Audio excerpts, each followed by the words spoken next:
Fala galera, então, dando início ao nosso estudo sobre o sistema respiratório, eu gostaria de fazer apenas uma pequena introdução para explicar algumas coisas para vocês, certo? Bom, de início, se eu perguntasse a vocês agora quanto tempo vocês conseguem ficar sem respirar, provavelmente a sua resposta seria alguns minutos, certo?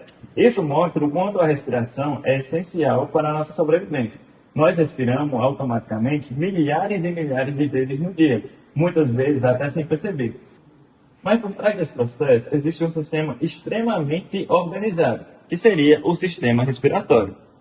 De início, o sistema respiratório é um conjunto de órgãos responsável por captar o oxigênio presente no ar atmosférico e eliminar o dióxido de carbono, um gás produzido constantemente pelas células do nosso corpo. Essa é a principal função desse sistema, e o processo é conhecido como trocas gasosas. Bom, vocês devem estar se perguntando por que isso é tão importante. Bom, porque todas as células do organismo precisam de energia para realizar suas funções, como permitir os movimentos, manter o cérebro funcionando, fazer o coração bater e até possibilitar que estejamos aqui falando uns com os outros nesse momento. Essa energia é produzida por meio da respiração celular, um processo que utiliza o oxigênio para transformar nutrientes, como a glicose, em energia na forma de ATP. ATP, que é a principal fonte de energia das células. Durante o processo, também é produzido dióxido de carbono, que precisa ser eliminado, pois seu acúmulo pode causar alterações no equilíbrio do organismo. Além disso, o sistema respiratório não trabalha sozinho, ele atua em conjunto com o sistema cardiovascular.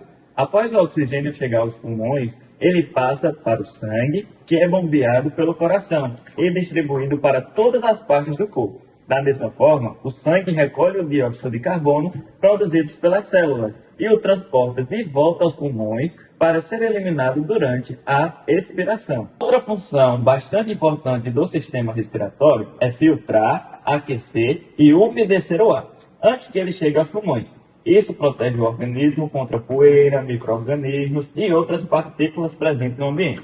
Além disso, durante a respiração também perdemos uma pequena quantidade de água, na forma de vapor, algo que podemos perceber com mais facilidade quando respiramos em ambientes frios. Vimos, o sistema respiratório é indispensável para manter o nosso organismo vivo e funcionando de forma equilibrada. Agora vamos acompanhar o caminho que o ar percorre, desde a entrada do nariz até chegar aos pulmões. Dando continuidade, pessoal, eu vou falar sobre as cavidades nasais. Elas são responsáveis por filtrar, aquecer e umidificar o ar que a gente respira. Dando continuidade, os pelos nasais que eles ficam na nossa cavidade nasal, no caso, eles ajudam, né, a gente a reter partículas maiores, como poeira, questão de bactérias que a gente respira, né, a gente inala. Dando continuidade também, a gente vai falar sobre os mucos, que prendem impurezas e micro-organismos, enquanto os vasos sanguíneos aquecem o ar expirado. Pessoal, também é importante falar sobre a laringe e a faringe, que ficam internamente depois da cavidade nasal. No caso, a faringe, que é uma passagem comum aos sistemas respiratórios e digestórios. Isso significa que tanto o ar quanto os alimentos passam por essa região. Depois vem a laringe, onde estão localizadas as pregas vocais responsáveis pela produção da nossa voz, durante a deglutição. Em resumo, todas essas estruturas trabalham juntas para garantir que o ar chegue até os nossos pulmões, limpo, aquecido e umidificado, protegendo o nosso sistema respiratório. Aprofundando no sistema respiratório, iremos falar agora sobre os brônquios, bronquíolos, alvéolos e hematórios. Bom, começando com os brônquios são responsáveis por levar o ar para dentro dos pulmões. E já no interior deles, esses tubos vão se dividindo em ramificações cada vez menores, para que o ar consiga chegar em todas as regiões pulmonares. Depois que o ar passa pela traqueia, ela se divide em dois tubos chamados brônquios. Um vai para o pulmão direito e outro vai para o pulmão esquerdo. Já essas ramificações menores recebem o nome de bronquíolos. Diferente dos brônquios, os bronquíolos não possuem cartilagem, o que os torna mais flexíveis.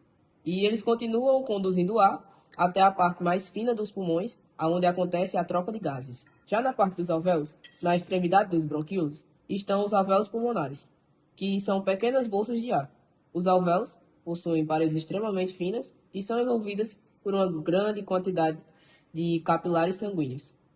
Essa estrutura facilitar a troca de gases entre o ar e o sangue. Por fim, a hematose é a troca de gases que acontece nos alvéolos. Nesse processo, o oxigênio presente no ar passa dos alvéolos para o sangue, onde será transportado para todas as células do nosso corpo. Ao mesmo tempo, o dióxido de carbono, produzido pelas células, passa do sangue para os alvéolos e é eliminado durante a expiração. Essa troca ocorre por difusão, um processo natural em que os gases passam da região onde estão em maior concentração para a região onde estão em menor concentração. Dando continuidade, temos dois pulmões. O direito, que tem 3 lóbulos, e o esquerdo, que tem 2, por conta do coração. Eles são cobertos pela pleura, que tem como função diminuir o atrito e deixar o pulmão deslizar. Já no diafragma, tem como origem nas vértebras lombares, nas costelas inferiores e no externo. No centro tendíneo, aqui no meio do músculo, e tem como principal função o músculo da inspiração, ou seja, quando ele contrai, ele desce e aumenta a caixa torácica para o ar entrar. Já os músculos intercostais têm como função elevar as costelas na inspiração, né? Os internos abaixam as costelas na expiração forçada. Por fim, a respiração depende de aumentar e diminuir o tórax. O diafragma e intercostais fazem isso, e a pleura evita o atrito. Assim entra oxigênio e sai gás carbônico. Vou explicar como ocorre o transporte dos gases no sangue, um processo essencial para o funcionamento do nosso organismo. Primeiro, vamos falar sobre o oxigênio. Quando expiramos, o oxigênio chega aos alvéolos pulmonares e passa para o sangue. A partir daí, ele precisa ser transportado para todas as células do corpo. Esse transporte acontece principalmente por meio da hemoglobina, uma proteína presente nas hemácias, também conhecida como glóbulos vermelhos. A hemoglobina tem a capacidade de se ligar ao oxigênio nos pulmões e liberá-los nos tecidos que precisam dele. Cerca de 98% do oxigênio transportado é ligado à hemoglobina, enquanto apenas 2% permanece dissolvido no plasma. Esses mecanismos tornam o transporte muito mais eficiente, garantindo que as células recebam a quantidade de oxigênio necessária para produzir energia. Agora, falando sobre o dióxido de carbono. Ele é produzido pelas células como resultado do metabolismo e precisa ser eliminado pelo organismo. A maior parte desse gás, cerca de 70%, é transportado na forma de bicarbonato no plasma. Outra parte, aproximadamente 23%, é transportada ligada à hemoglobina. E uma pequena quantidade, cerca de 7%, permanece dissolvida no plasma até chegar aos pulmões, onde será eliminado durante a expiração.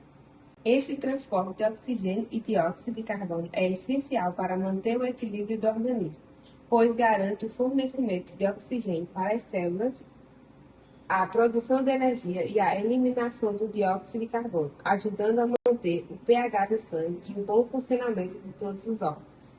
Bom, galera, hoje eu vou falar sobre a regulação da respiração. A nossa respiração acontece de forma automática, ou seja, não precisa ficar pensando para respirar. Isso acontece porque existe um centro respiratório localizado no tronco encefálico, mais especificamente no bulbo, que está localizado aqui, e na ponte, que controla esse processo o tempo todo. O centro respiratório monitora principalmente a quantidade de gás carbono, o CO2, presente no sangue. Quando os níveis de CO2 aumentam, o cérebro entende que o organismo precisa eliminar esse excesso. Então, ele faz com que a respiração fique mais rápida e mais profunda. Durante as práticas de exercícios físicos, por exemplo, os músculos consomem mais oxigênio e produzem mais gás carbônico. Por isso, a frequência respiratória aumenta, garantindo que mais oxigênio chegue aos tecidos e que o CO2 seja eliminado de forma mais eficiente. Mesmo sendo um processo automático, a respiração também pode ser controlada voluntariamente por alguns segundos, como quando prendemos a respiração ou respiramos de forma mais lenta e profunda. Porém, depois de um tempo, o controle automático volta a agir para manter o funcionamento normal do organismo. É assim que o nosso corpo regula a respiração para manter o equilíbrio e garantir que todas as células recebam o oxigênio necessário. Agora eu vou falar sobre alguns fatores externos que podem prejudicar o nosso sistema respiratório e causar doenças. O primeiro deles é a poluição do ar, que contém partículas e gases capazes de irritar as vias respiratórias. Outro fator é a fumaça, principalmente a do cigarro, que danifica os pulmões e reduz a capacidade de respirar corretamente. Além disso, a poeira e alguns produtos químicos também podem causar irritações, alergias e problemas respiratórios, quando inalados com frequência. Esses fatores podem contribuir para o desenvolvimento de diversas doenças respiratórias, como a asma, que provoca a inflamação e estreitamento das vias aéreas. Também tem a bronquite, que causa inflamação dos brônquios e aumenta a produção de muco. Também tem a pneumonia, que é uma infecção que compromete os alvéolos pulmonares. A DIPOC, que é uma doença pulmonar crônica, muito comum em fumantes. E também a Covid-19, que também pode afetar os pulmões e danificar a respiração. Em todas essas doenças, as trocas gasosas ficam prejudicadas. Isso significa que o organismo passa a receber menos oxigênio e encontra mais dificuldade para eliminar o gás carbônico, o que pode causar falta de ar, cansaço e outros sintomas. E para finalizar, existem alguns hábitos simples que ajudam a manter a saúde respiratória, que são eles: não fumar, praticar atividade física regularmente, beber bastante água, também manter a vacinação em dia e evitar ambientes com muita fumaça ou poluição. Cuidar do sistema respiratório é essencial, porque ele garante o fornecimento de oxigênio para todo o corpo e contribui diretamente para a nossa qualidade de vida. Obrigado.